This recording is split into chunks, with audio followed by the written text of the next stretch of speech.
fucking guys, man. One of these fucking guys. And one of these fucking guys. This is what we work for. One of these fucking guys. Let's fucking go. You're watching Femme Chef FGC. Like and subscribe to my favorite gladiator on the Citadel.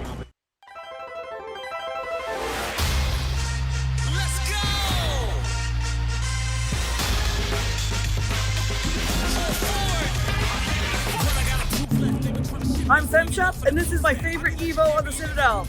Walk through EVO with me. On the ground like Drew came with some new tech. I'm from California, the fire's hot in the burn cut. We swinging our cities, graffiti murals with points up. They calling you reckless, burn them out on a sick jump. Stepping in my back, you probably gon' get your name pumped.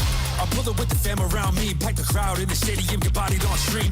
Leaving opponents in the panic off screen. I'm a mix between Biggie and the MenaRD. Unique with a style, like a geek with a smile. You be needing a towel, wipe the sweat from your face, getting heat from the cow, going deep in the round, get it done, take a league in the crowd. No Taurus.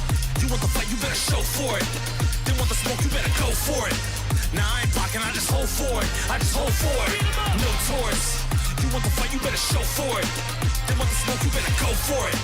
Nah, I ain't blocking, I just hold for it. I just hold for it.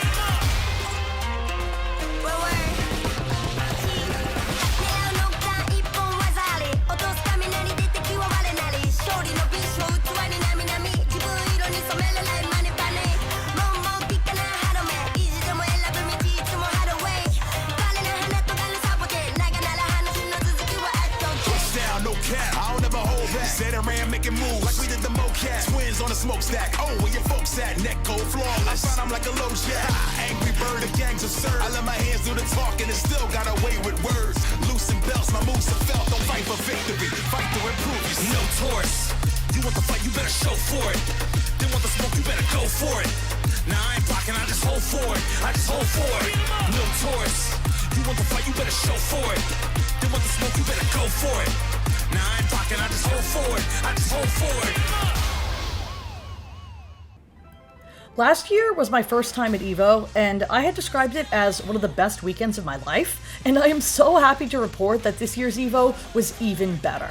For one thing, there were way more water refill stations, which might sound like a little thing, but this event is huge, and it is over 100 degrees outside in Vegas for the entire weekend. So being able to refill my free water bottle throughout the venue instead of having to leave the main area and wait in like the only line that was always way too long to get water just made it a lot more pleasant to be in Vegas. The arena was also handled so much better, whereas last year they had said everybody could get into the arena and then everybody couldn't, and it led to a lot of chaos. This year you either purchased a wristband that guaranteed you arena access or you didn't. And I did, so I got into the arena, I never had to wait in the line, it was a total non-issue, and it made Sunday a lot more pleasant and allowed me a lot more time before Street Fighter 6 Top 8 to just enjoy being at EVO. And there is so much to enjoy at EVO. Holy shit. Having now been to multiple majors, I went to my first EVO last year, this is my second EVO, I went to Frosty Faustings in January, and I went to CEO in June. EVO is just the major that could eat every other major. It is the epitome of a major in terms of volume. It's just huge. Getting all this footage walking around the venue, I was so out of breath by the time I finished walking through everything, because even just walking, it's just so much. EVO is more than just a tournament. It feels like fighting game Comic-Con. It feels like FGC Mecca. The whole time you're there, it just feels like you are in the beating heart, the center of everything FGC, and despite the fact that EVO is not, I think, my favorite major, that would have to go to CEO, it makes EVO special in a way where I would say if you're passionate about fighting games, if you enjoy Street Fighter 6, and you can afford to go to EVO, you should try to go to EVO at least once, because there really is nothing like it. Starting with, as you're seeing here, the Artist Alley. Oh my goodness, that's my friend Leon, 5-star gold right there. He gave me a little wave. There is just so much to see in the Artist Alley. And not even just the obvious things, like, yeah, pins, keychains, prints, clothes. I saw covers for credit cards, I saw little dolls, I saw standees. There are so many different kinds of art in the Artist Alley. It's actually mind-blowing. And especially in a time where we're increasingly seeing an attempt to paint artificial intelligence as equivalent to or a replacement for traditional art, it's really refreshing to see so much authentic creativity in the FGC, and I think it's really important that we support it as much as we possibly can. Absolutely go to the artist alley if you go to a major, even if you don't have money to spend. Take pictures, share, promote the people whose art you enjoy, and help support their ability to continue creating that incredible art. The cosplay is also always OD. I didn't get a lot of photos of cosplay this year because there was so much going on that I didn't really want to stop every cosplayer I saw for a photo like I did the first year, but you're going to see plenty of them in the background here. There's a wild amount of cosplay talent. I saw accessories like weapons or that key from Guilty Gear that were bigger than the person carrying them. Somebody had a homemade fight stick that weighed 90 pounds and was carried on their back. It was bigger than their body. The creativity and the intense detail of the cosplay is really just staggering every single year, and it's another really awesome part of being in a major. There's just so much here in this footage. I feel like the footage really speaks for itself when it comes to the talent in the artist alley, so I'm going to try to avoid repeating myself and just let you enjoy seeing what you're seeing.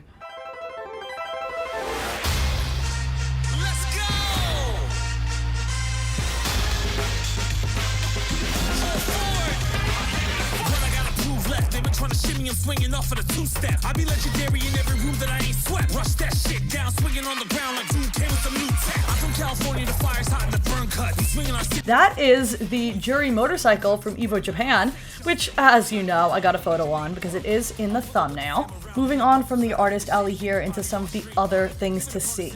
There were a lot of demos. There was the Sagat demo here, which I was unmotivated to wait in line for because Sagat was going to be out when I got home anyway, but a lot of people were playing Sagat mirrors and really excited, so that was cool. There was also, of course, 2XKO, which is actually supposed to be releasing in the form of a permanent PC beta in, I believe, September, and then releasing to console after that. I played a little bit of 2XKO last year. I think that its intuitive, simple controls are cool. It's definitely something that I would find mechanically accessible to me, but I'm just not especially motivated to play more than one fighting game right now. I would rather become truly excellent at Street Fighter 6 than pretty good at a handful of games. So it didn't really go into the actual 2XKO booth, but it was still cool to see 2XKO there. Here you're actually seeing the arcade. There were arcade games of every variety you can possibly think of. Rhythm games, dance games, this thing you could pedal. I mean, I've never been somebody who grew up in arcades. I'm not even 30. I don't remember the arcade generation, but I imagine if you're somebody who did grow up in arcades, this is a hit of nostalgia that you're just not going to get anywhere else. There are arcade machines at other majors. Jubilee Land at CEO is a particularly memorable example, but you're not going to find as many arcade machines as there are at EVO, anywhere but EVO. And it's not all fighting games either. That's Crazy Taxi. I don't know what the heck that thing is. That's another driving game. I mean, everything. Everything. It speaks for itself. I was a little bit sad that despite all the arcade machines, I never saw Sonic the Fighters, but you can't have everything. As an addendum, I am happy to report that this is the first major I attended where I never smelled anyone. So, good job, FGC. I don't know why you got your shit together this major, but if you could please shower at every major, I would really appreciate it. You want the fight, you better show for it. They want the smoke, you better go for it. Now I ain't blocking, I just hold for it. I just hold for it. No tourists. You want the fight, you better show for it. They want the smoke, you better go for it. Now I ain't blocking, I just hold for it. I just hold for it.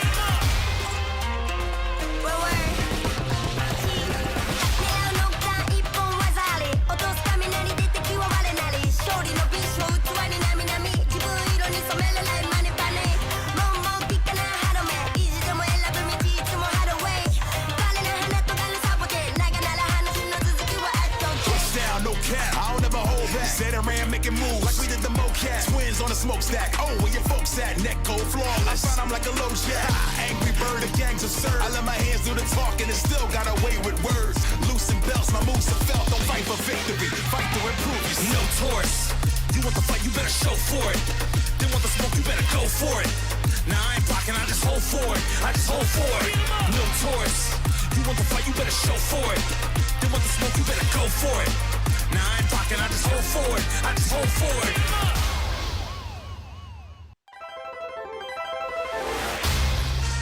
Let's go! Hold for it. What I gotta prove left, they've been trying to shimmy, I'm swinging off of the two-step. I be legendary in every room that I ain't swept. Rush that shit down, swinging on the ground like dude came with some new tech. I'm from California, the fire's hot in the burn cut. We swinging our cities, graffiti murals with coins up. They calling you reckless, burn them out on a safe jump. Stepping in my back, you probably gon' get your name pump. I pull it with the fam around me, pack the crowd in the stadium, get bodied on stream. Leaving opponents in the panic off screen. I'm a mix between Biggie and the MenaRD. Unique with a style, like a geek with a smile. You be needing a towel, wipe the sweat from your face, getting heat from the cow, going deep in the round, get a dug, take a league in the crowd. No Taurus, you want the fight, you better show for it. They want the smoke, you better go for it. Now I ain't blocking, I just hold for it. I just hold for it. No Taurus.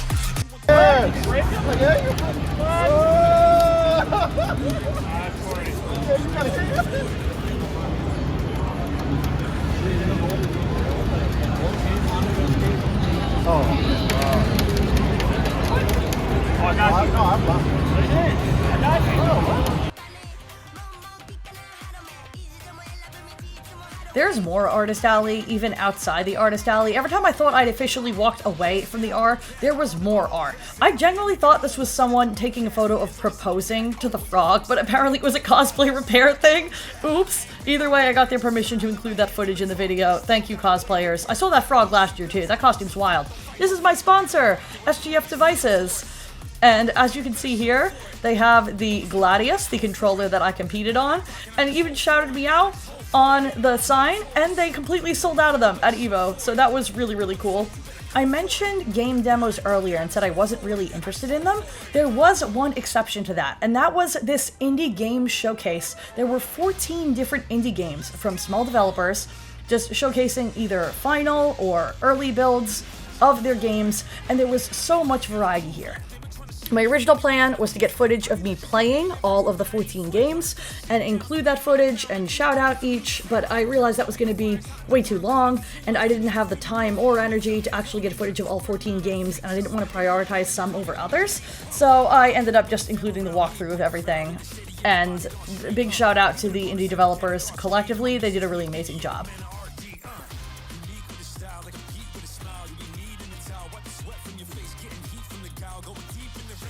That's the Tekken booth. Where are we going? Some Guilty Gear merch, some D&D merch.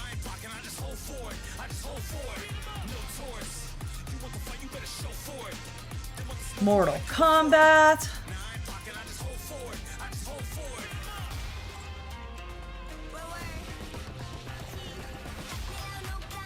And back to demos, there was Invincible Versus, which again I didn't want to wait in the line for, but it is cool that it was there, and I may at least give it a passing try when it comes out. There was definitely still a lot of enthusiasm for 2XKO. The internet discourse about it, like, taking too long to come out and nobody cares anymore or whatever, is definitely not reflective of how the FGC actually behaves around this game offline. Though there wasn't a single empty 2XKO cabinet the entire weekend, people are definitely still excited about this game, and I'm excited for them, even if I don't actually play it. And as a queer woman, I appreciated seeing Vi around, because I have eyes.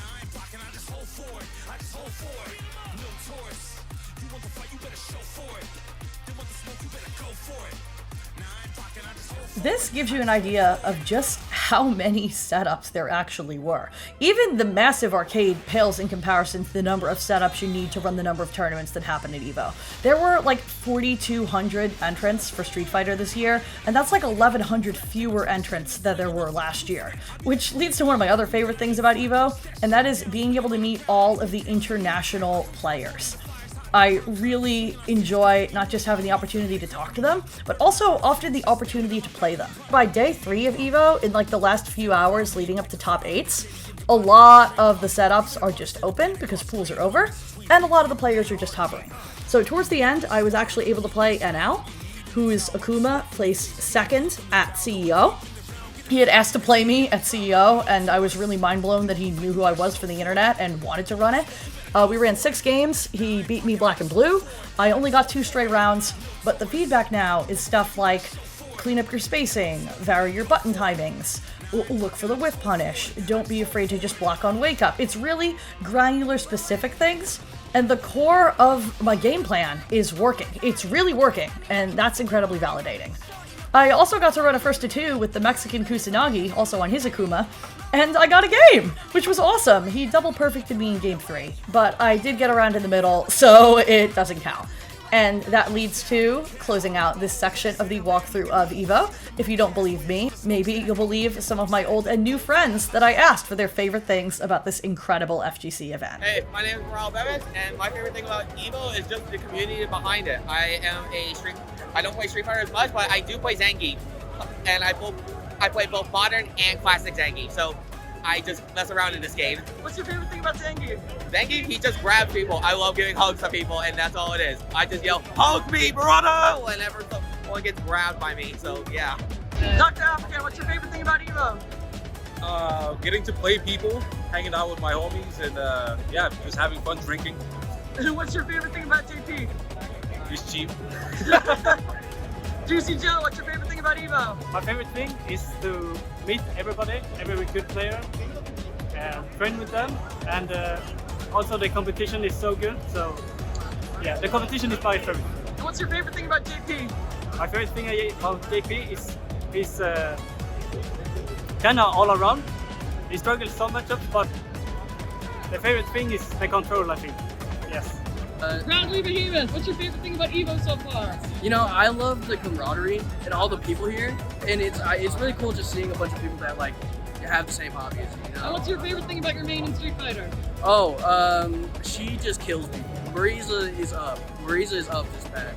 Oh, well, Marisa player, you know ball. I know ball. We know ball. We know ball. We know ball. Hey Turtle, what's your favorite thing about EVO? My favorite thing about EVO right now is the energy. I just watched Nephew get warmed up on setup, and I said, "I love you, bro," and then he nodded at me, which was like wild. I watched that guy for like breakfast and stuff. Favorite thing about my like character too. I really like Jackie Chan films. So like when I saw Jamie and he's a breakdancer, I was like, that's like so cool. And then the first patch he was like bottom 1, and I was like, it's okay, I'll still play him. And I'm in a day 1. That's awesome. Super Yan, what's your favorite thing about EVO? It's like Christmas for a fighting community. It's not just, I'm a Street Fighter person, but there's every game here. There's arcade games, there's merch, there's new announcements. But I think Grand Finals is always the best moments. I show people who don't even play fighting games, like a lot of the Grand Finals matches. Last year and the year before for Street Fighter 6 were just like some of the best ever. So. And what's your favorite thing about Honda? Standing medium punch. Easy. Duh. Free. Artificial Holly, what's your favorite thing about EVO? My favorite thing about EVO, I just love the vibes. It's almost like it's more of a convention here, and I think that's like the best part about it. You know, like the artist alley is crazy. I went through all like the controller booths and stuff, SDF, Jump Food Arcade, all of them. They got so much cool stuff. I'd say that's my favorite thing. And what's your favorite thing about your main? Who is your main at this point? I main Chun-Li, and my favorite thing is using her level 2. Her level 2 is so cool. I love the combos afterwards. I love the resets. I love confirming into it. My favorite thing about Chun-Li is that your anti-air doesn't work. Yeah, her anti-air does not really work. They buffed it though. It's better. Still not good. Taco, what's your favorite thing about EVO? The sheer craziness of it and how easy it is to get your ass beat and then immediately ask, okay, what can I do better? And usually someone has answers. What's your favorite thing about Lube? Beat mode, baby. Church, what's your favorite thing about EVO? Hi there. My favorite thing is getting back together with friends after a year of only playing them online. That's awesome. And what's your favorite thing about Zengi? Man grabbing people when they least expect it from full screen. Ortega, what's your favorite thing about EVO? My favorite thing? My favorite's the Artist Alley. Artist Alley has a lot of people who like never usually come out to events. They save up their money so they can come to this big ass event, and it's like just like you could spend hours there. I know I spend hours there. I spend hours just like, what can I buy? And even if I can't buy, just window shop so I can like buy them online later. And what's your favorite thing about Ed? Favorite thing about Ed? I like his dream combo. I love using level 2. It feels like a bigger reward than it's level 3.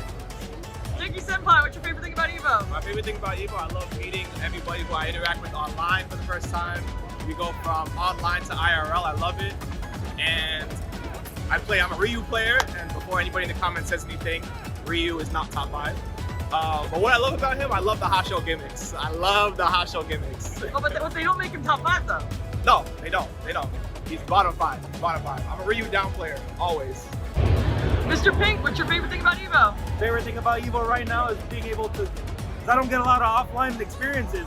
So this is great, just being able to be in a large venue with a lot of people. It's like the arcade experience I never got, you know? So that's great. And what's your favorite thing about your main? Favorite thing about my main? He's a charge character. You're taking away our charge emotions, you know that? Which charge character? DJ. Oh, hey. Phenom, what's your favorite thing about EVO? My favorite thing about EVO is the casino. And what's your favorite thing about your character in Street Fighter?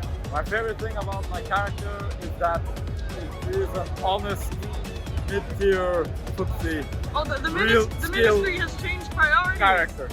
Kenny. We have a new worst character. Yes. Ken is now no more. They killed my character. They killed my boy. Mr. Mad Gear, what's your favorite thing about EVO? Hello. My favorite thing about EVO is getting together people all over the world and play Street Fighter casual. And what's your favorite thing about Marisa? The level 1 buff. The level 1 buff is sick. Nice. 801 Snyder, what's your favorite thing about EVO? The people. And what's your favorite thing about Bison? She's really fucking good. Grand Totakai, what's your favorite thing about EVO? Honestly, I would say networking with people, because this is an event that everyone comes to, so you get to meet people for the first time, get to know each other, and network mainly, like maybe get contacts, training partners, future reference for matchups. You can get almost any type of person you need related to the FGC now. And what's your favorite thing about JP, since you're a JP player now? The portal. It's like, yeah, because I get room to breathe. Yeah, it's broken. It's very broken, but I get room to breathe and rethink my strategy in a round, in a matchup. So definitely very good, like for someone as methodical as me, like I need time to think before I act. So that's why I like it a lot. Kusanagi, what's your favorite thing about EVO? Good space, good setups, everything runs smoothly. So. And what's your favorite thing about your character? Raging Demon. Prototype, what's your favorite thing about EVO? Favorite thing about EVO is being able to challenge myself against new players, which is always exciting. People approach me a lot differently here than online, so it's refreshing. And what's your favorite thing about Honda? The fact that I could go YOLO Drive Rush, but I could also do YOLO Special. So I make the YOLO players triggered. That's my favorite thing. Because you got that modern Honda. Yeah, and a modern Honda, it's like, oh, they try to answer back with Drive Rush. All right, level 1 reaction, man. What's up? Just a Kid, what's your favorite thing about EVO? The people, because it's really hype and they bring the excitement of the game to life. So yeah. And what's your favorite thing about Jury? She does Taekwondo. I can't say the other thing because people really get on me about that. Oh no! It's not feet. It's not feet. No, it's not. Are we sure? Positive. I'm positive. KDZ, what's your favorite thing about EVO? The food. The food? My God, the food. What's the best food? Well, there's Bacchanal, the $100 buffet on Sundays that I tend to go to every Sunday. There's got a lot of really good Asian food here, a lot of really good steakhouses. I'm very food motivated. It's very easy to lead me along. Is that why you're gonna get out of the pool? Is you want the Chipotle? Yes, that is 100%. I'm gunning for the card. And what's your favorite thing about Marisa since you're playing Marisa again? My favorite thing is that I now have ability to get out of any situation. I'm not stuck. So now I can do Oki and I can get out of Oki. It's nice. All hail level 1. All hail. Courtney, What's what up? is your favorite thing about EVO? I think my favorite thing about EVO is I really like that it's everybody. I think that, there's so many other majors, and there's a lot of majors I enjoy, like CEO, Frosty, Combo Breaker, stuff like that. The EVO is the one major where it's like everybody's here, everybody represents where they're from. And not only that, there's a lot of games here. Maybe they're not on the main lineup, but still, no matter what, there's BYOC, people bring whatever favorite game that they have, and is always whatever community pops out for their game. So And who's your main in Street Fighter? Ken, What's your favorite thing about Ken? he's cool. He's the coolest character ever. I don't know. I like Jinrai.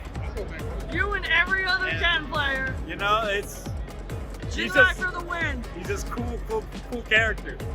5-star gold, aka Leon, aka the GOAT. What is your favorite thing about EVO? Oh, dude, my favorite thing about EVO are the people, dude. Everybody here, just like you and like me, all these artists here, the passion. That's my favorite thing. And what's your favorite thing about Marisa? Oh, dude. Well, for YouTube, let's see. Probably Crouching Medium Punch is my favorite thing about Marisa. That's all you're getting from me for that one. First person to not say level 1 super. Yeah, you got that's some uniqueness in yeah, there. yeah. I've got a degenerate Marisa, so you know. Guys, what's your favorite thing about EVO? I love getting to see everyone, and the energy is really great. And what's your favorite thing about Marisa? Gladius. Good answer. And now a quick break to thank this video's sponsor, Zenni Gaming. Zenni has been a leading online glasses company since 2003, when Marvel vs. Capcom 2 was released. With over 50 million pairs sold, Zenni offers prescription sunglasses, sports glasses, blue light glasses for gaming, safety glasses, and just regular old glasses, so you can look like Marisa Outfit 2, Aki Outfit 3, whatever you want. And unlike costumes in Street Fighter 6, Zenni is always releasing new fits, all for a fraction of what glasses would cost at an offline store. You can even virtually try them on with your device's camera before you buy. Use promo code GLADIUS to get 10% off your Zenni purchase while supporting the channel. Link is in the description. With such low-cost eyewear, you can find something to match every cosplay or esports jersey. The possibilities are as endless as Ken Main's downplay. Thanks for watching the ad. Now back to the video. So many other awesome things happened at EVO. For one thing, I heckled Jay Wong from the front row during his battle with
Justin Wong.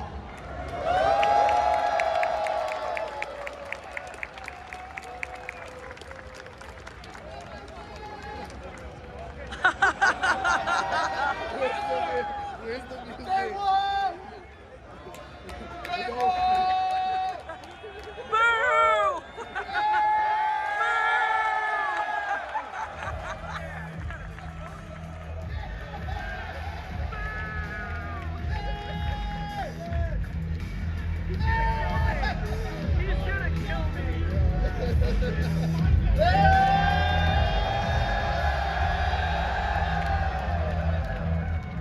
And I did so at such high volume that Vicious, who was commentating, looked me directly in the eyes with obvious concern for my mental health. I also briefly met Betty after J1 clutched the set, which was really meaningful for me. Thank you, Google Translate.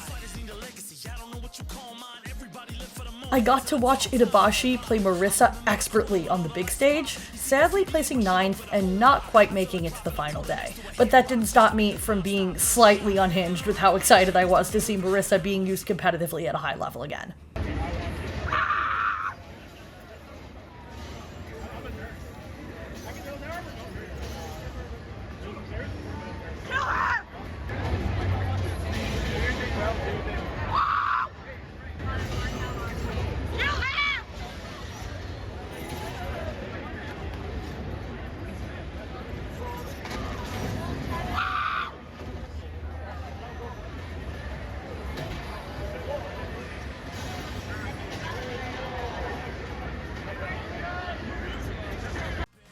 I went gambling with all $4 of cash that I had. Aw, dang it! Alright, so that's all of it. Nothing happened, huh? Yep, I think that's it. Hooray, Vegas! I trolled the worst people on Twitter just a tiny little bit. I met so many of you, either again or for the first time, and the love for my content just absolutely blew my mind. I knew people were going to recognize me from the internet because it's been happening at every major, and this is my 4th major. But the stories get more emotional and meaningful at every single event. People telling me I convinced them to start playing the game. I convinced them not to quit the game. They learned how to play Marisa by watching me. They play Marisa because of watching me. And personal stories of people who feel represented by my presence in the scene. I had somebody tell me that my being visibly bisexual was really meaningful to them because they've been unable to come out, and seeing me be openly out and succeeding in this scene holds a lot of weight for them, which I don't even know how to express how much that means to me, that I was a safe person to share that information with, and I'm really grateful for that. All told, just absolutely grateful down to my bones. I can't say thank you enough times. And I was blown away by how many of you wanted my fucking autograph. I signed controllers, I signed people's badges, I signed a keychain. I was not ready for that. That really just drove home for me that the things I'm making mean something to people other than me. And that's a reason to keep making them. And, oh, there is the little matter of my bracket run. So let me tell you a story about what happens when you put in the work. Did you know that I'm now a brand ambassador for AdvancedGG? Advanced was founded by 2 gamers in 2018, when Street Fighter V Arcade Edition was released. Advanced offers formulas for focus and hydration too, but my personal favorite is their energy drinks, with over 19 wild flavors to choose from. I'm talking mango lemonade, strawberry shortcake, taro bubble tea, and more. Personally, when I tried the original Ramune, I was hooked. What's even better is that unlike many competing brands, Advanced always promises no added sugar, no artificial colors, and no uncomfortable crash when the energy boost wears off, as compared to chemical-heavy alternatives.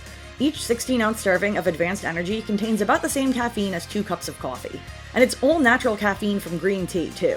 Whether you're an esports professional, a fitness fanatic, an exam-stressed student, or an ambitious 9-to-5er, Advanced supplements are designed to help you realize your peak potential. Use promo code GLADIUS10 to get 10% off your AdvancedGG purchase while supporting the channel. Link is in the description. Soon, you'll have energy levels that rival even the most unhinged Kimberly players on Ranked. And more flavors to choose from than Street Fighter 6 will ever have balance patches. Thanks for watching the ad. Now back to the video.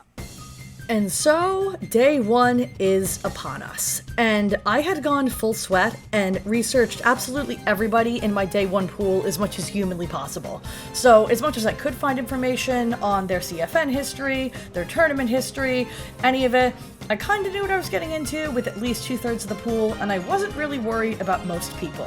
But that doesn't change the fact that I was worried about myself and my own ability to perform. Under pressure, it's really easy to freeze up, it's really easy to autopilot, it's really easy to drop your combo, it's really easy to overcommit drive meter without realizing what's happening. And even against people that are quote-unquote bad players or just worse than you, it's easy to screw up. And there's that lingering terror of, what if I lose to somebody that has no business beating me in the first place? And this first game, I was definitely twitchy. I had a backup controller, I had 2 SGF Gladius controllers with me, and thank God I did, because I straight up dropped my controller off the chair and onto the concrete floor before the set started as I was trying to set up my tripod, and the edge of it cracked, and I had to go to SGF for a replacement at the booth later.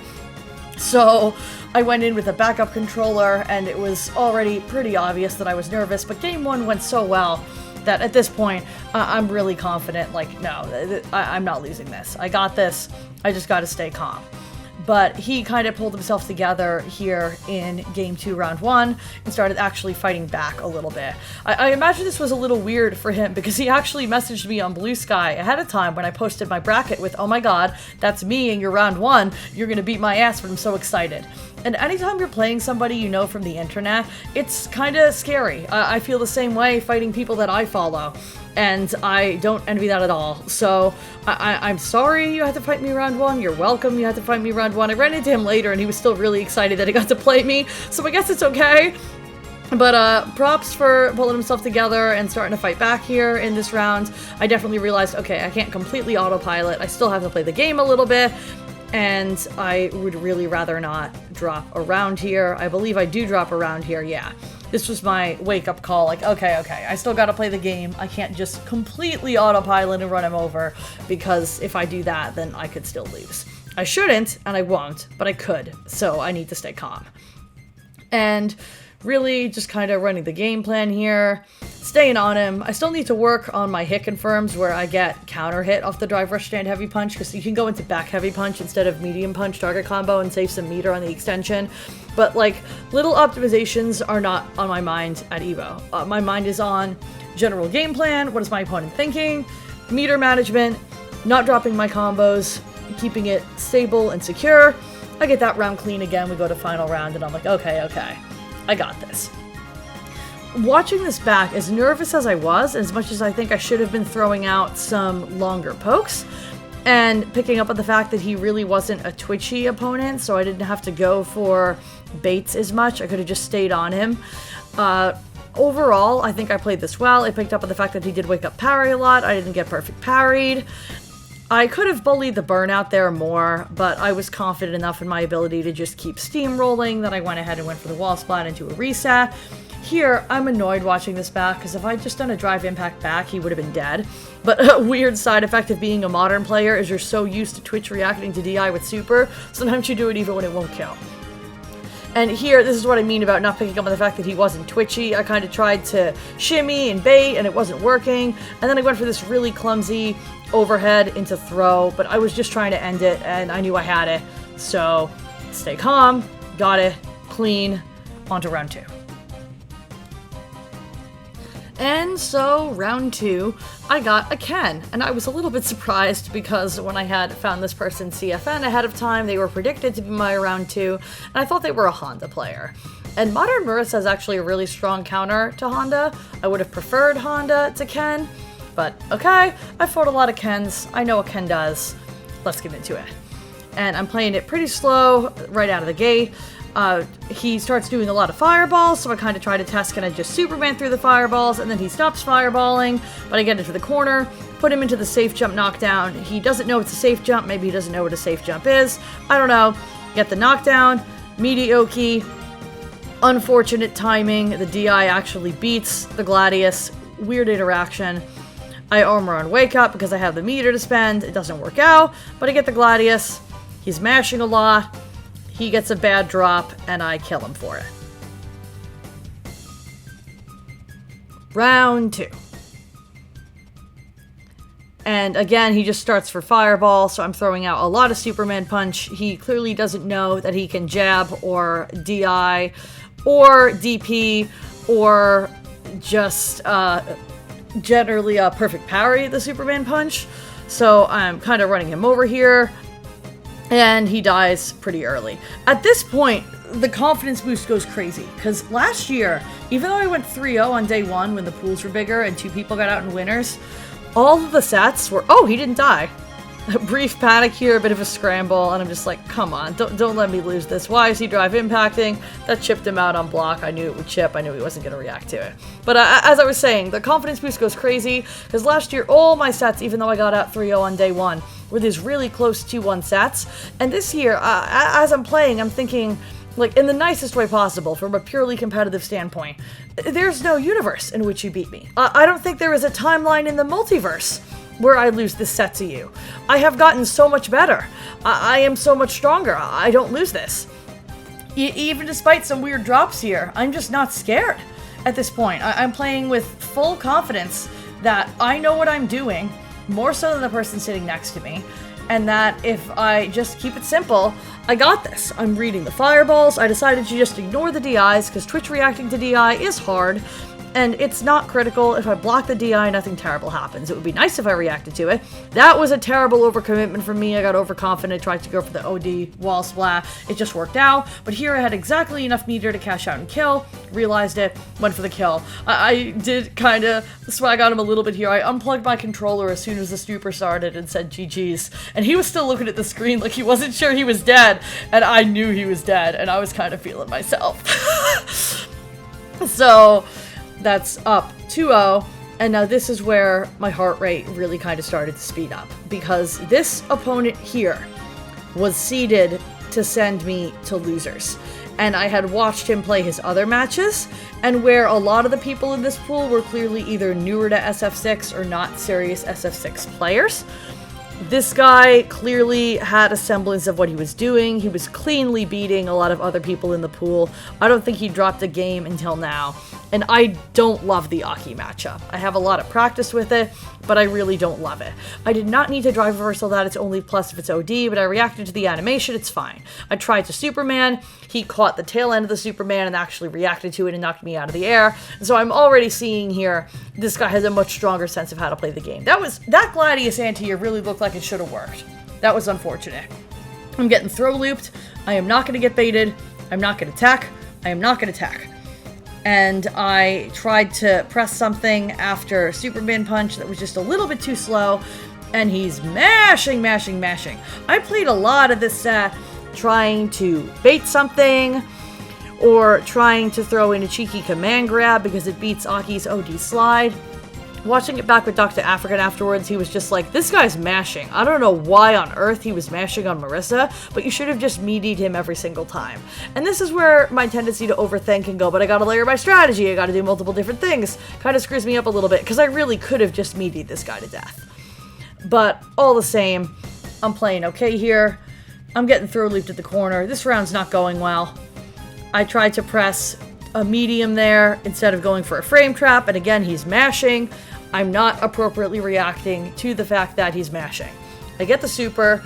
I'm just trying to recover this game, if at all possible. This is a Hail Mary. He is below 3 bars, tried to dash forward and potentially bait a wake-up super because he'd been twitchy. Good tack. If I had just gone into OD phalanx there, I could have killed, but I froze up and thought I had super and I didn't. Got lucky that the throw beat, it was either parry or OD slide. I think it was slide. So we go into final round, and I am just like, bitch, I am not gonna attack. Unless I have a really comfortable read, I am not gonna attack. I see you trying to bait my attacks, and I'm not falling for it, I'm not doing it. I am not risking a throw tech at fucking EVO. But I know you're gonna throw tech, I see you're twitchy, I get my shimmy, nice. If I had just fully committed to that target combo, he would have been dead, but I was afraid to commit to the target combo on block, when actually he's mashing, and I should have just committed to the target combo on block and slightly charged the Gladius and beat the mashing. Unfortunately, I get level 3'd here, and now I'm panicking that I'm finally gonna drop a game. I'm just playing it really slow, and trying to avoid getting thrown. Could have reacted to the whiff, but it happened really fast. That drive rush was close enough that I knew the super was guaranteed, and here I just knew. Nice. I knew he was going to walk back. I knew it. I went for the hard read. I knew it would kill, and it killed. So now I'm like, alright, I know how you play. Game 1 was scrambly, but I haven't dropped a game yet. I'm not about to drop a game. I'm going to fuck you up. And this entire game, I fucked him up. I started playing with full confidence. Here, again, I went for the command grab because it would have killed, but I mistimed it, and he's just mashing! Why are you mashing? But I have such a life lead here. Even after I got hit by the DI, I was just like, you know what, whatever. Like, it's fine. You would have to hit me so many times to kill me here. I need, like, 1 clean combo, maybe 2 hits. I'm lucky he didn't neutral jump there. That was kind of a risky wake-up option, but because he just kept doing stuff, he hadn't shimmied me once, I went for the level 1, I knew it would kill, and it killed. We go to round 2, and I'm just rushing at him, because once he gets started, he's really mashy, but at this point he's nervous, he's playing a little slower round start, so I'm just trying to rush him down and put him into that scary position. Safe jump, he must have been mashing jump on wake up because he got hit. I didn't realize he got hit. I went for the throw, went for the frame trap, into true string, into shimmy. I knew he would mash again, caught him mashing, and he dies. Nice.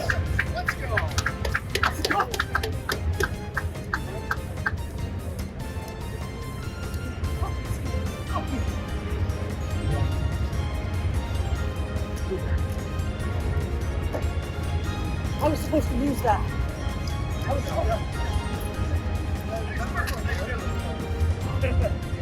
Jesus, that's not. Fuck out.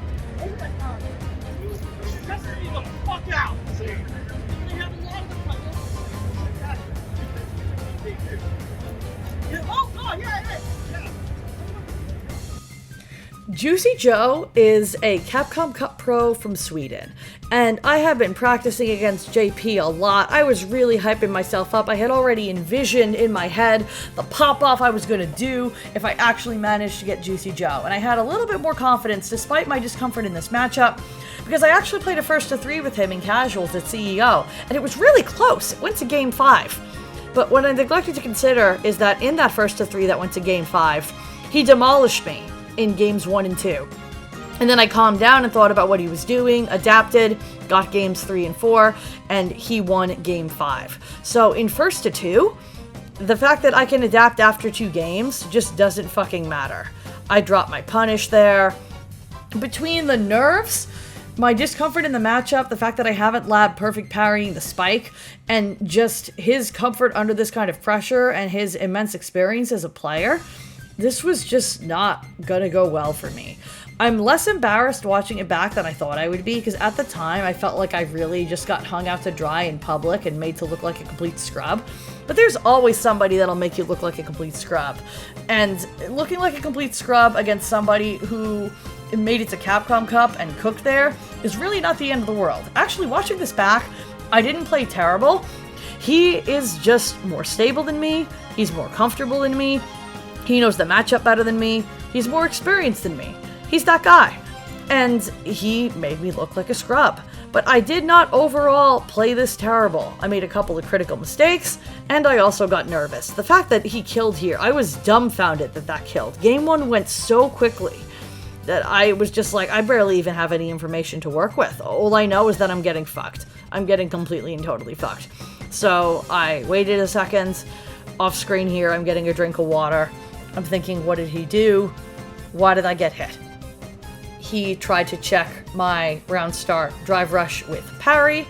Maybe I should try to round start drive rush throw him to call out the parry, and maybe that'll work.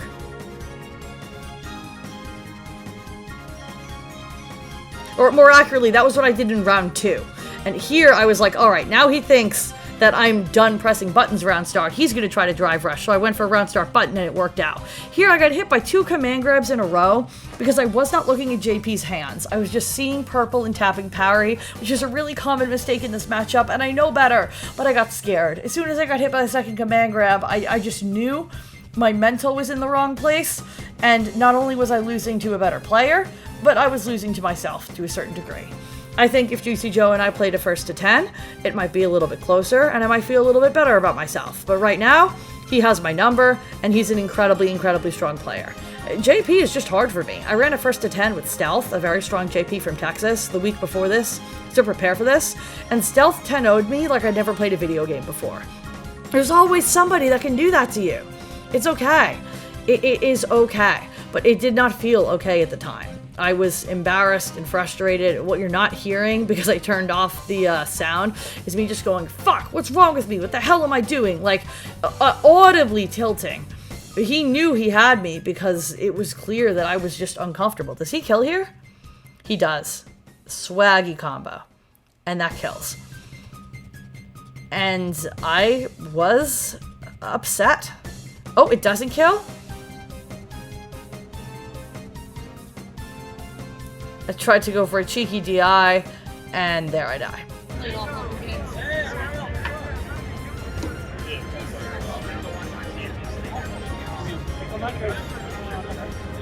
What? Not lucky, I should have launched in the hand. That's reactable, that's my fault. Not lucky, my fault. I'll play that like fucking ass. I was incredibly hard on myself after this. I had hyped myself up for it to be at least close, maybe even to win. And to not even get around and to get beaten that soundly felt really humiliating and demoralizing at the time. It was that same feeling of, okay, so I can beat the people who kind of don't know what they're doing at a high level, but as soon as I hit the high level people, I don't belong there. I don't belong there. And Dr. African had been watching behind me, and he's been playing JP, and I just turned around and went, what happened? And we talked about it. I talked about it with him. I talked about it with Joe. We talked about the importance of perfect parrying the spike to eliminate that as an autopilot option. There's definitely some stuff I need to lab. I gotta play more sets. I can learn it. It's not insurmountable. But I was so upset that, like, I had the Chipotle card in my pocket, and Dr. African was like, Shep, are you gonna even celebrate that you got out of the pool? And I was just like, you gotta let me be mad for 10 minutes. Which is so funny, objectively. Because last year, just getting out of the pool was such a huge deal. It was difficult for me to be upset about anything after that. But I want to be in that upper echelon at this point. I am really, really hard on myself. But I recognized that staying there wasn't healthy. I calmed down, I had my little vent sesh, I got some actionable information, I had a friendly conversation with Doctor and Joe. Joe is a really nice dude, and I only get to see him in majors because he's from Sweden. And then I calmed down, I celebrated my Chipotle card, and I prepared for my day 2 pool. My day 1 pool had been 10 a.m. I literally had a bagel scheduled for pickup the night before, so I scheduled a bagel for pickup for day 2, and I prepared for my slightly later 11 a.m. day 2 pool. I was definitely nervous going into that, because last year when I got out on winter side, I had the same experience of then immediately losing to a hardcore pro. That year was a Japanese Kimberly named Matsu, and because I was 3-1 this time and not 3-0, I was utterly terrified that I was going to get to day 2. I could not lose on day 2 without being out, and if I lost immediately, not only was I proving that I still didn't really, quote-unquote, in my head belong in the day 2 pools crowd, but it would be another 3-2 score in a major. I went 3-2 at EVO 2024, I went 3-2 with Frosty, I went 3-2 at CEO. Mind you, those events got progressively harder. EVO has the most spread out talent and the easiest early rounds in pools. I played better at every single one of those. The 3-2 doesn't tell the whole story. But I was just like, if I get another 3-2, I'm gonna lose my mind. This can't happen again. I am grinding so hard. I am at locals every week practically. I have over 1,500 hours on my home PS5. My free time is spent watching people's replays, watching tech, taking notes. I live in the lab. I can't be another 3-2. It can't. It just can't.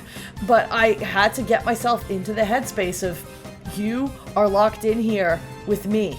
I am not here to prove anything. I am not here at risk of disproving what I believe to be true about myself, that I'm good at the game. I already know I'm good at the game. I am here to demonstrate. So log on to Twitch and watch. And that is the mindset that I cultivated going into day 2.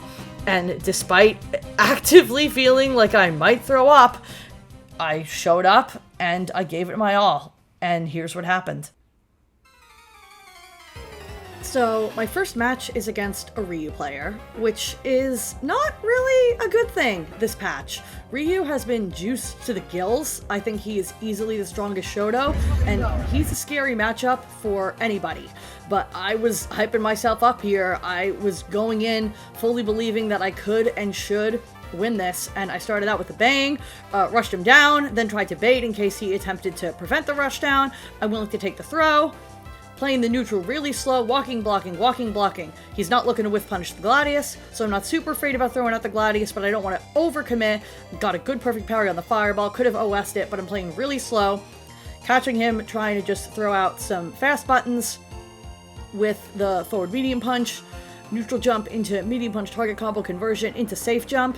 He gets hit. A lot of people don't know that's a safe jump on the new patch, but now I know he knows that's a safe jump after this, for sure. He's not going to get hit by it a second time. We go to round 2. I'm feeling good, but I mean, I still feel like I'm going to throw up. I was actively, like, my heart rate was almost 140 the entirety of day 2.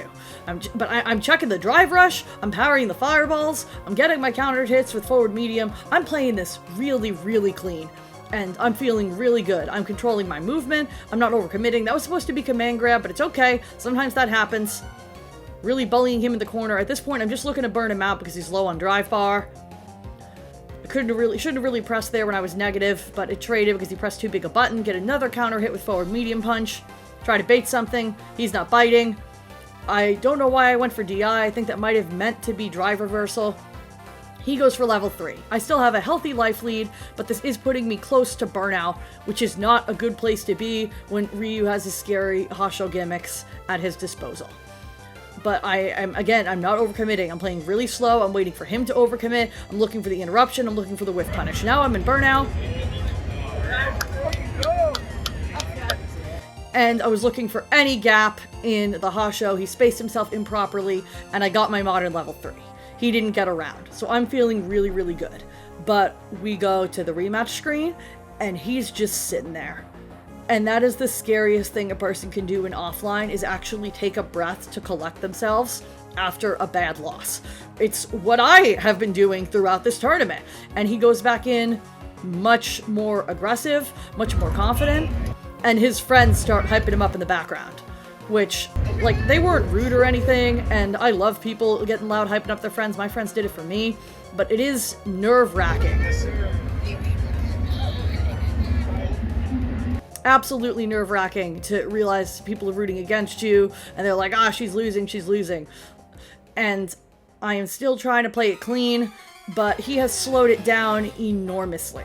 He's looking for whiff punishes, and he's going for that crouch medium kick fireball true string. He's not overcommitting to anything. And this is honestly the scariest way somebody can play against me, is doing very little, because there's such a strong temptation to overcommit, like with that jump there. I'm trying to talk myself down here and starting to panic a little bit, because this is the playstyle that beats me, is just really slow, really methodical. I'm starting to guess wrong in the corner. His corner pressure, his staggers are really, really good.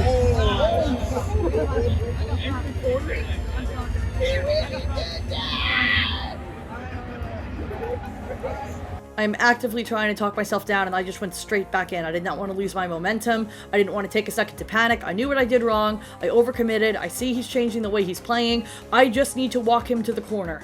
And instead of constantly doing special moves, instead of panicking, instead of throwing out big buttons that are going to whiff when he's walking back, I am taking the throw. I am attempting to take my space. I am playing slowly. I did use a lot of phalanx because he was not reacting to it with DP. You can abuse a tool until the person shows you they want to beat it. That was painful.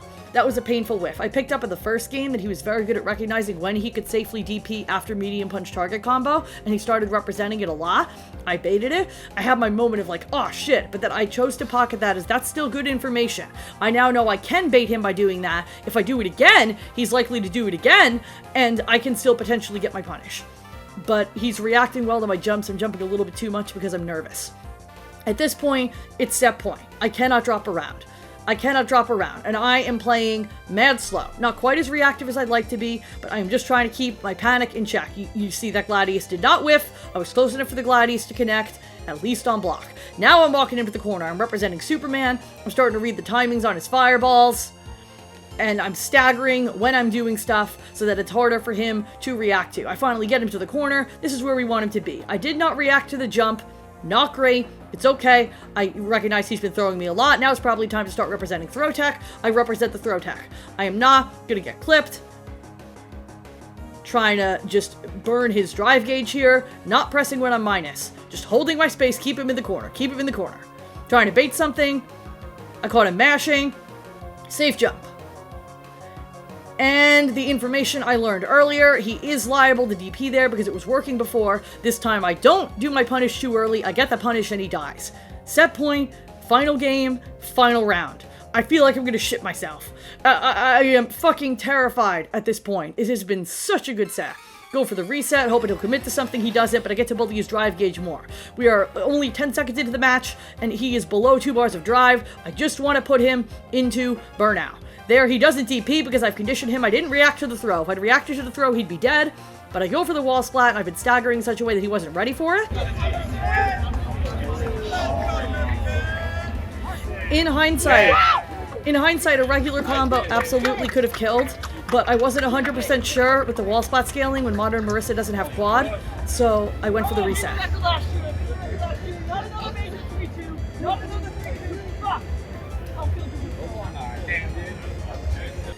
And so we move to One of the worst things that could If I lose this, just let me take a walk. It's all love at the end of the day.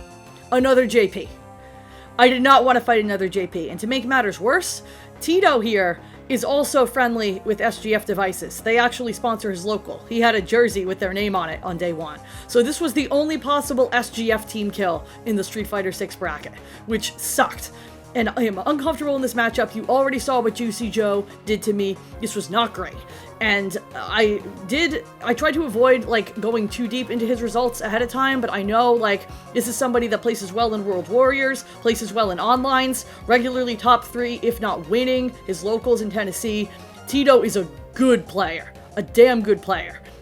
And I was just choosing to believe that I was also a good player. Choosing not to freak out, which is really, really hard to do under this kind of pressure. If you've never competed offline, I honestly cannot express to you how nerve-wracking it actually is, especially if you already have clinical anxiety like I do. Just heart fucking pounding the whole time. I don't know how the hell I didn't punish that amnesia. This round got really messy primarily because I was nervous. He gets his level 2 set up, nasty reset, into corner, into death. Honestly, that was so clean. That was so Alright. That's over. That happened. I am audibly dismissing the desire to be like, it's already over. I've already lost. He's better than me. I can't recover this. I am audibly reaffirming to myself that is only one round. The first game isn't even over yet. And then we got potentially 2 more games for me to bring it back. I am not going to freak out. I am not going to freak out any more than my body is forcing me to freak out. Me and the anxiety here are coexisting. I am choosing to go, I am anxious, and that is okay. The first pro player I ever asked about anxiety, I'll never forget, Idom, NEC 2023. Idom, don't you get nervous? Yeah. Does it get better? No. Well, what do you do? And he tells me you learn to play through it.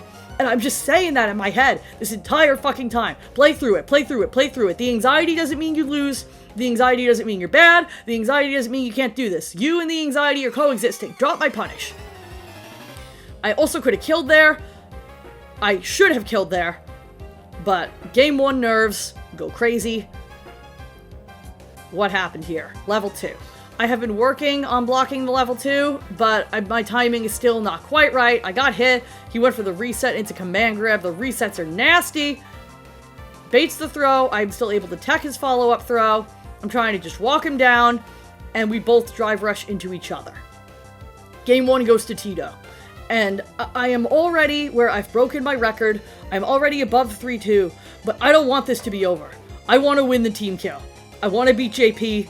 I want to keep going. I want to go as far as I fucking can. And I believe in myself. As nervous as I am at this point, it's not fear that I can't do this. It's just pressure. I know I can do this. And I'm talking to myself. The entire time, I am just talking to myself. I needed to be checking his drive rush here better. A little bit too much jumping still, nervous habit. But again, I am walking him down.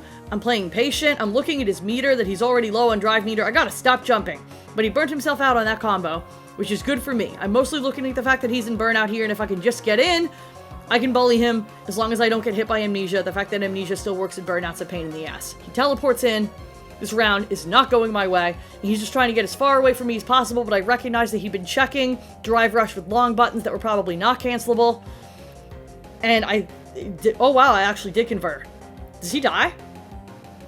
Okay, that was an insane read. That was an insane read. As I was doing it, I was just like, it's not over.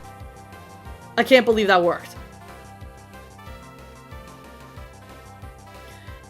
There I checked the drive rush. Amnesia, okay. Block it out. He gets a side switch, fine. Messy trade. Gladius. Target combo, tried to follow up, he just walked back. I'm lucky I didn't get whiff punished. Both of us are in a bad drive meter spot here, and now I'm blocking level 2. Which is not great. I again get hit low. I gotta keep labbing the timing. Burns me out, wall splat. Again, not good, but I am up around.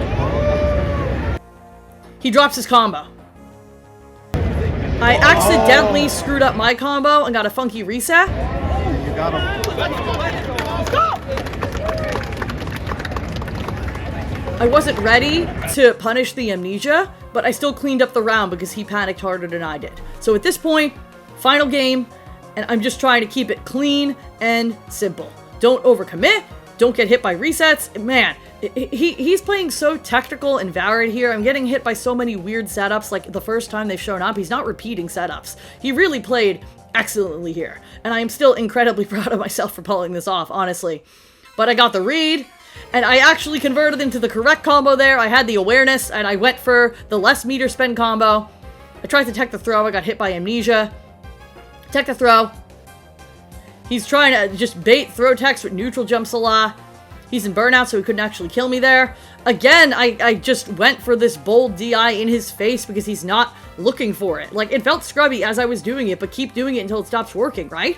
And it was working. He was not adapting to it. So until he started adapting to it, I was going to keep throwing it out in the clutch to clean things up because he wasn't leaving himself able to deal with the DI. I went for round start as a call out on like round start ghost. Probably shouldn't have done that. You see, that was where I was like, okay, now I'm doing a little too much DI. Now he's jumping around more. He's playing a little more light on his feet. That was a definite accidental OD special for him. Now he's almost in burnout. So I'm just looking to burn him out. I thought he was going to wake up super to keep from burnout. He didn't bite. This time he actually does burn himself out, but he burns himself out on the drive reversal, so he still has the super if he needs it. Staggering my burnout pressure, plus frames, wall splat. What happens? Oh, yeah. I went for a suboptimal combo because I was afraid of dropping the optimal, and I left him on a pixel. Honestly, I could have lost the round for this. I gotta just do the optimals. That was supposed to be level 2, clearly. But I pulled it off, and thank you to my friend for recording this. Good game. Very good game. Jesus fucking Christ. That's 5-1. That's 5-1. Holy fucking shit. I gotta ask to go to the bathroom again. I can't breathe. I can't breathe. Alright. So, at this point, I am just inconsolably weeping. I am not exaggerating at all when I say inconsolably weeping. If you saw that video of Hungrybox at Genesis realizing he could win and just crying while he played, that's me during the entire next set. I had to hold off. I had to tell the TO to give me a minute because there was snot pouring out of my face and I needed my friends to go to the bathroom and get me tissues of some kind. Inconsolable, like hysterics. And not because of anybody else. It really, not even, just because of me. Because I proved something to myself, and because I finally had the validation in not just feeling like I was playing better, but being able to look at the numbers and go, nah, I am playing better. I am, at this point, bare minimum, top 300 out of 4,200 people. I have made it halfway through a day 2 pool on loser side. I am 2 sets from getting out. And most people don't even make it to day 2. So just crying and feeling like the shit. My next opponent was JakeRyan, a Ken player that I knew a bit from Twitter. He's been playing fighting games for 12 years. I am not supposed to win this, but there isn't a single bone marrow in my body at this point that is telling me I can't. At this point, I'm like, who knows? Maybe I can. He posted this tweet of a FemShep aura farming the shit out of me before our match. I don't even remember staring him down like that. I was just trying to hype myself up. And I sat down, hype as hell, and this is what happened. I want these fucking guys, man. I want these fucking guys. I want these fucking guys. That's what we work for. I want these fucking guys. Let's fucking go! Everything about this was surreal. It was just really hitting me that all I've wanted since I started taking this game seriously competitively is for people to have to take a deep breath, lean forward, and lock in when they play me. No matter who they are. Even if they've been playing fighting games longer than I've been alive. Even if they should objectively beat me. I don't want to be free to anybody. And not only do I not feel like I'm free to the vast majority of people, but I feel like I have a decent shot at beating a lot of people. And I sit at home and I look at my rank on CFN and I'm like, am I getting better? Am I scary? Am I even doing this? I lose to my friends at locals who already know exactly how I play and have that additional layer of knowledge of how to beat me, and I lose to them and I go, am I getting better? Am I going backwards even? And it just really fully hit me by the time I made it to this point. I'm one of these fucking guys. Like, this is what I wanted. This is what I worked for, and it's happening. And honestly, even though I lost this set, I'm still really, really happy with how I played it. My spacing is very deliberate. I'm not whiffing like crazy. My anti-airs are overall on point. I'm varying my offense. I'm baiting appropriately. I'm making it very difficult for him to guess what I'm going to do and when on offense. I'm staggering my button timings. I'm being intentional about where I spend my drive. I'm being intentional about where I spend my super. I lost. He played fantastic. But watching it back, I was afraid I was going to be like, man, I threw that. And I didn't feel like that. I genuinely felt like, alright, I lost. At that closer range, there was no way for him to bait that super from the drive rush, so that was guaranteed.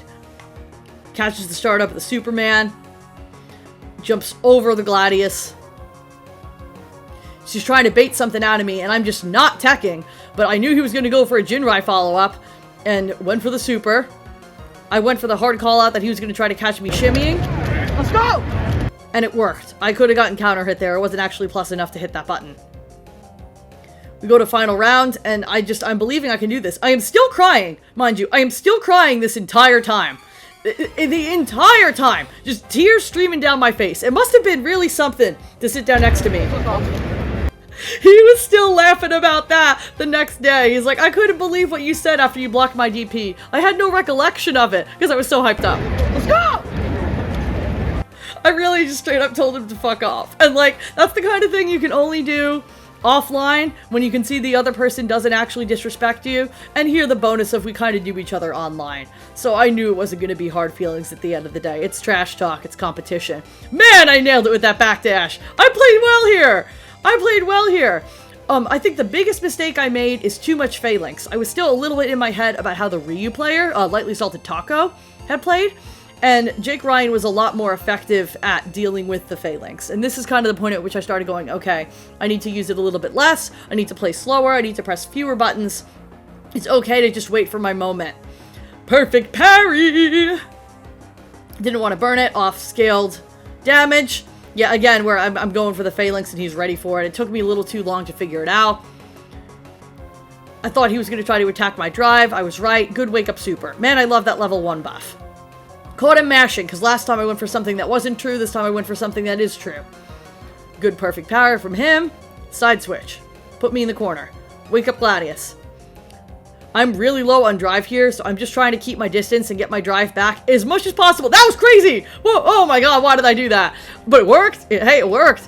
That occasional stance sweep is so scary, especially because it is so risky that you're demonstrating you're not scared of your opponent if you actually do it, and I feel like it gets in their head.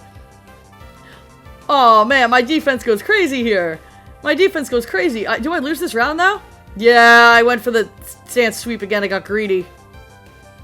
Oh, I should have just command grabbed him. Ah, that was a crazy round. That was a crazy round. We're just trading blows here. And now it's final game. I got confident after I got the 1, and then it kind of starts to fall apart. Here, I'm holding up because he'd been throwing me so much that I really thought he was going to continue throwing me, and then he not only stopped throwing me, but he started going for meaties, and then started going for backdash to catch me calling out the meaties, like really layered offense. I spaced myself perfectly to be able to anti-air with Gladius instead of using her other shitty anti-airs, which she pointed out afterwards when we talked about the set. I'm very proud of that. I'm walking him to the corner. I drop my punish on the sweep. I had that. I dropped my punish. He takes the throw. I tried to call out the DP. He didn't bite. I'm just trying to keep him in the corner, keep his drive low. And he burns it to put me in the corner and side switch. I get hit by the meaty fireball. I see him buffering. I don't want to do anything super reactable, super committal. But I still get hit by the DP. I shouldn't have jumped. I could have just walked him down. I wanted to abuse the burnout. I wanted to land a hit while he was in burnout so badly. Stance sweep again! Oh my god. But I got caught up close with the jab. I tried to press too big a button. Round 2. We both went for round start drive rush. We're just slugging. He tries to bait. It works. He doesn't get the punish. His DPs are so on point throughout this entire set. He also picked up on the fact that I was going for stance overhead a lot. This was really bad. But I also knew he couldn't kill here. So it's alright. But not really. Because this puts me at a severe life deficit. He's going to get back above 3 bars of drive. Really, really not good. And I don't have level 3 yet. just slowly walking my way out of the corner. I don't want to get clipped by anything. This is a one-touch situation, even off a light. This is bad. Empty jump, I don't anti-air. I do tech the throw because I know he's trying to catch me doing Gladius. Close range reaction to the drive rush. I think he might have been able to bait there, but I was betting that he wasn't gonna. I was right. I did this mostly for the corner carry. Get him to the corner, put him below 3 bars of drive. I went for the brave DI. He didn't get the perfect parry. He tries to bait. I get the hit. I didn't convert. I should have buffered the drive rush. And I went for medium punches and shouldn't have, and he flipped out of the target combo, and that's it. Good game. I had expected to be upset when it was over. I had warned him in advance to give me a minute because I have a hard time when my adrenaline's been going that hard. But I was so proud of myself, and it was such a good set, and I felt I played so well, and I felt he'd played so well. I wasn't even upset. We talked quite a bit afterwards, and I felt like the shit. I was telling everybody around me how happy I was. There were a couple people that knew me from YouTube that were like emotional to see me get that emotional and wanted pictures. My friends from locals hyping me up. Itabashi Zangief. Itazan himself, who played Marisa almost this entire EVO, by the way, was on winner's side of this pool and told me, and I quote, "Your Marisa is very good." So I don't care what anybody on Twitter or in the comments in this video has to say. Itabashi gave me props. Japanese gods do not lie to you to make you feel better. I am absolutely getting closer to where I want to be. I have blown my previous self out of the water. I didn't just outdo my seed, I doubled it. It's time to earn my place on that in-cross notable players list. It's time to earn my place on people's mental list of players they have to be afraid of when they see them in the bracket. I am beyond proud of myself. I am so incredibly happy, and nothing can bring me down from this, genuinely. As I'm recording this, I play World Warrior in 2 hours, and I haven't actually played the Sagat patch yet. And even if I lose World Warrior horribly, I don't care. This was everything. It's meant everything and a half to me. And it also wasn't the end. We move on to the arena, which I was able to get into, as I mentioned earlier, much more easily this year. Top 8, trailers, Mena's incredible victory, and that is going to be the last segment of the video. So if you've stuck around this long, stick around for the last bit. Here we go.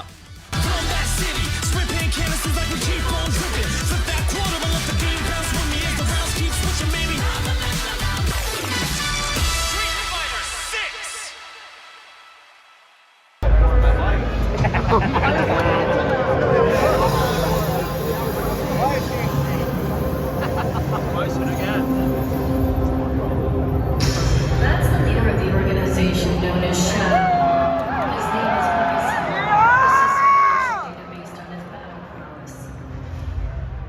But as a research director, I'll have to test what this thing is capable of. Out of all the data tape I've seen, this one's the most dangerous. We should be able to fight against it. Let's move it up. Begin test.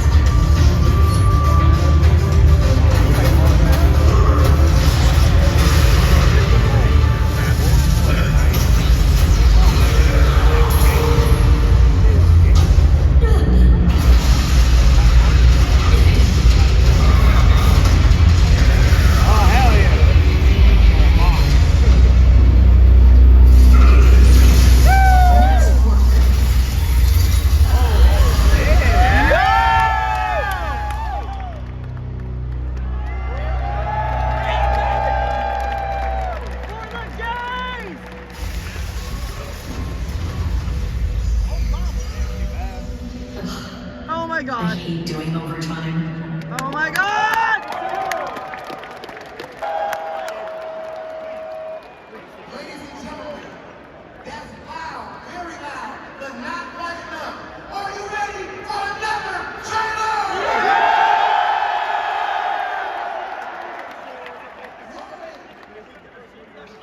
I'm almost gonna okay. Let's fucking go!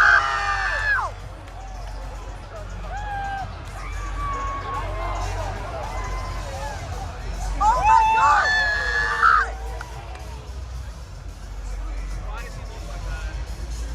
Yeah! Oh my god!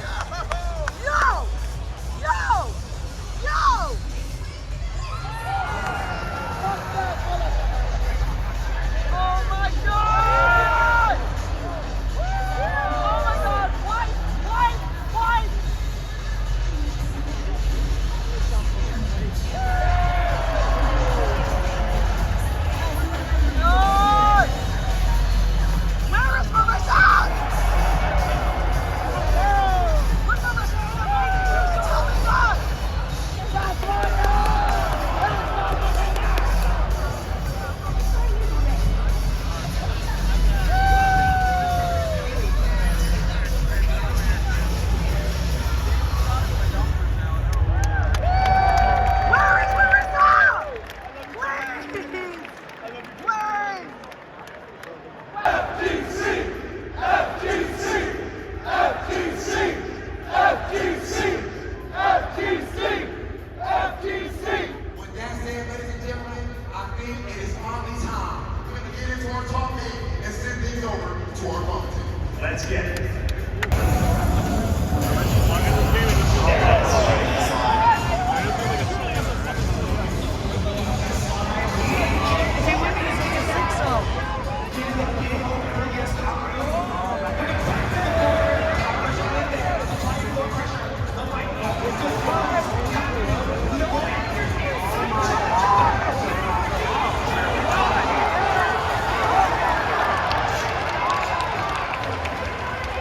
Oh my fucking god!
Your legacy at this point, to say that it's solidified would be an understatement. I know how deep your pride goes. Please let the people know exactly what you want them to be looking at when they look at MenaRD, and what message did you send by winning EVO Vegas? Honestly, that's a great question. But I don't want people to look at what MenaRD did today. I want people to look at what we all did today. Being part of The goat!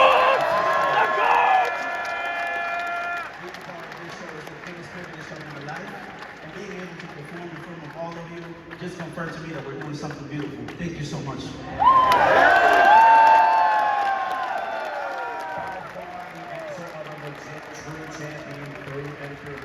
Thank you very much, AT&T, for helping to provide these interviews for these players. But without further ado, we have one more thing to give the champion.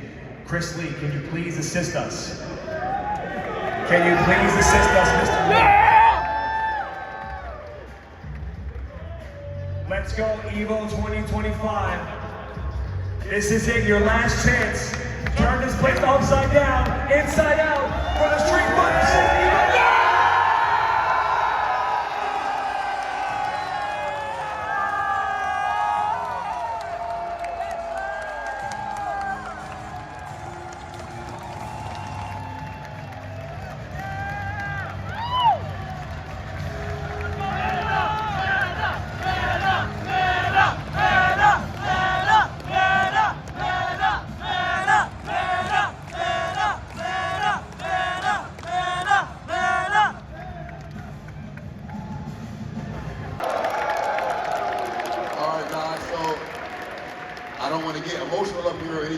What I will say is that it's been an absolute honor to stand here in front of all you guys.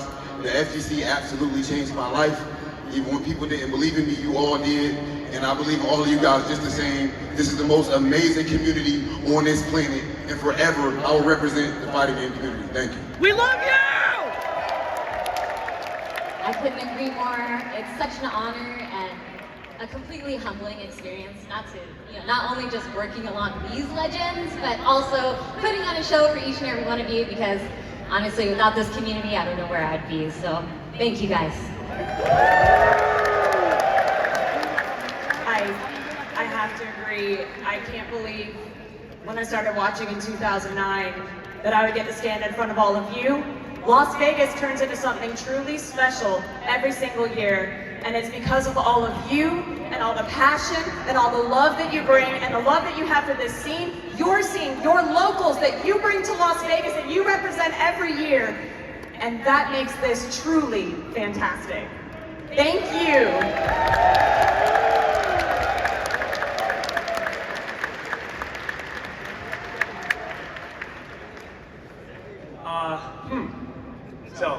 I say this a lot when people come up to me and we do interviews and things like that, and people ask me questions about the FGC, and I say it to people individually, but I think it's important to say it to all you in front of the whole world. This is the most important thing in my life besides my family and my friends. It's you. My family, my friends, the people that I love, but the FGC, EVO, fighting games in general, I've had the best memories of my life, standing on a stage like this, playing games like this, being surrounded by people like you, and I will forever be humbled and thank every one of you for supporting not only me, but all of us. I love you all, and I will never be able to say thank you enough for allowing me to be here and also represent this community. You guys are the greats, and I will never leave you. I will always be here. This place is my home, and it is all of our homes. It doesn't matter. I love you guys to get FGC, FGC, FGC, FGC, FGC, FGC, FGC, FGC, FGC, FGC, FGC, FGC, FGC. Before we go in, you guys mind hanging out so we can take a picture together? Are you guys cool with that? Can we make this happen? All right, where's Rob at? Where's Rob? We know.